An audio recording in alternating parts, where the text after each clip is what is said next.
အားလုံးပဲမင်္ဂလာပါခင်ဗျာဇော်ကြီး YouTube channel လေးကနေကြိုဆိုလိုက်ပါတယ်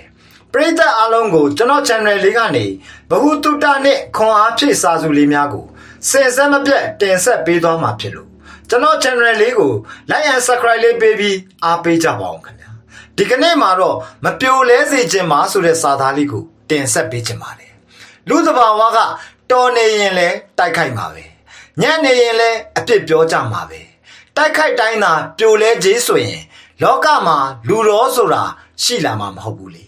ကိုယ်ဘလောက်ပဲအပြစ်လွတ်အောင်နေအပြစ်မြင်တတ်တဲ့မျက်လုံးအောက်ကတော့အပြစ်လွတ်အောင်ယုံထွက်ဖို့မလွယ်ပါဘူးလောကမှာလူတချို့ကမင်းအောင်မြင်နေတာထက်ကြရှုံးတာကိုပုံမြင်ခြင်းကြတယ်တိုက်ခိုက်တိုင်းသာပြိုလဲနေရင်တော့သူတို့ဖြစ်ချင်တဲ့ဆန္ဒကိုမင်းကိုယ်တိုင်ဖြည့်ဆည်းပေးသလိုဖြစ်နေမှာပေါ့လောကမှာဝေဖန်တာကိုမခံနိုင်တဲ့သူကမြင့်မားသောအောင်မြင်မှုနဲ့ဝေးကွာနေရအောင်မှာပါအပြစ်ပြောခံရတိုင်းမင်းမှာအပြစ်ရှိနေလို့မဟုတ်ပါဘူးလူတချို့ကသူတို့ဂုံတိတ်ခါတက်ဖို့အခြားသူကိုအပြစ်ပြောပြီးနေရာယူတတ်ကြတယ်ဘယ်လိုပဲဖြစ်နေပါစေထိုင်နေလဲပြောခံရမှာပဲ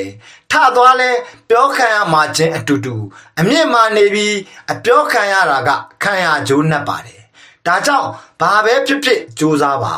ဘယ်လိုပဲတိုက်ခိုက်ခံရပါစေမင်းမပြိုလဲဖို့ကအရေးအကြီးဆုံးပါ